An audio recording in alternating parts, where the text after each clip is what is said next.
Assalamualaikum warahmatullahi wabarakatuh. Alhamdulillahirrahmanirrahim. Assalatu wassalamu ala asyrafil anbiya'i wal mursalin wa ala alihi wa sahbihi ajmain, amma ba'du. Perkenalkan, sebelumnya nama saya Muhammad Rifki Al-Farizi dari kelas B. Dalam kesempatan kali ini saya akan menjelaskan budaya dan agama dalam dinamika sejarah sebagai salah satu UTS dari matkul Islam dan Budaya. Fenomena kehidupan masyarakat dilihat dari aspek agama dan budaya yang memiliki keterkaitan satu sama lain yang terkadang banyak disalahartikan oleh sebagian orang yang belum begitu memahami bagaimana menempatkan posisi agama dan posisi budaya dalam suatu kehidupan masyarakat. Agama mempengaruhi kebudayaan, kelompok masyarakat, dan suku bangsa. Kebudayaan cenderung berubah-ubah yang berimplikasikan pada keaslian agama, sehingga menghasilkan penafsiran berlainan. Salah satu agenda besar dalam kehidupan masyarakat adalah berbangsa dan bernegara adalah menjaga, termasuk di dalam hidup umat beragama. Latar belakang lahirnya agama karena adanya masalah kekuatan yang dianggap lebih tinggi dari kekuatan yang ada pada dirinya, sehingga mereka mencari lebih dalam dari mana asal kekuatan yang ada pada alam, baik berupa gunung, laut, langit, dan sebagainya. Dan ketika mereka tidak dapat mengkajinya, maka disembah karena mereka berpikiran bahwa kekuatan alam itu memiliki kekuatan yang luar biasa. Budaya atau yang biasa disebut sebagai kultur merupakan warisan dari nenek moyang terdahulu yang masih eksis sampai saat ini.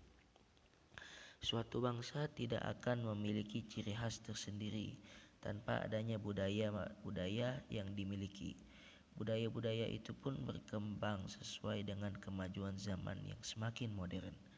Kebudayaan yang berkembang dalam suatu bangsa itu terdiri dari dinamakan sebagai kebudayaan lokal, karena kebudayaan lokal sendiri merupakan sebuah hasil cipta, karsa dan rasa yang tumbuh dan berkembang di dalam suatu bangsa.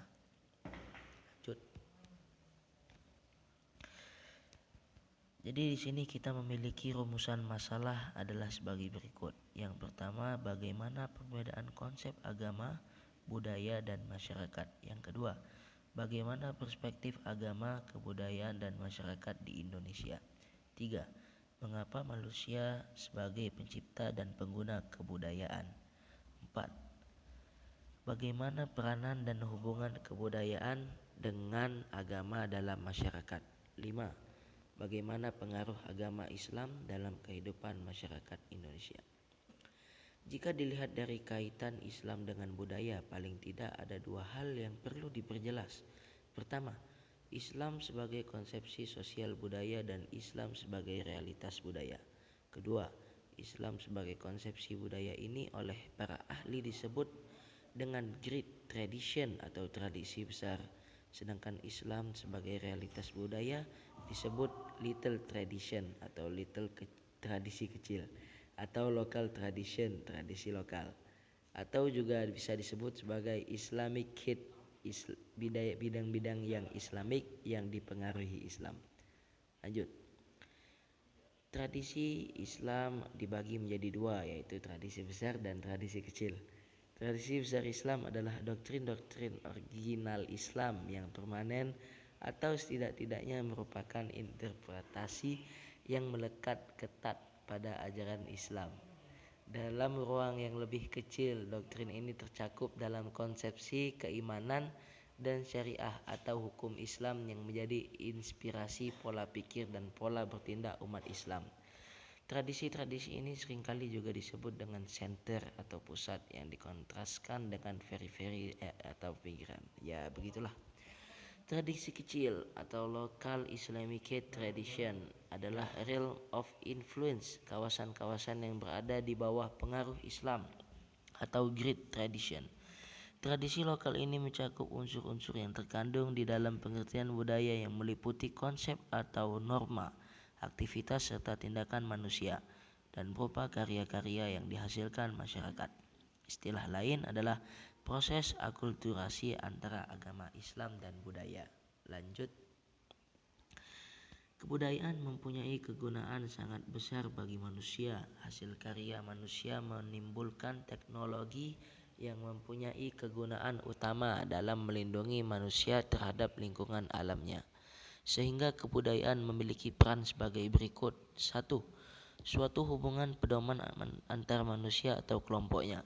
2. Wadah untuk menyalurkan perasaan dan kemampuan-kemampuan lain. 3.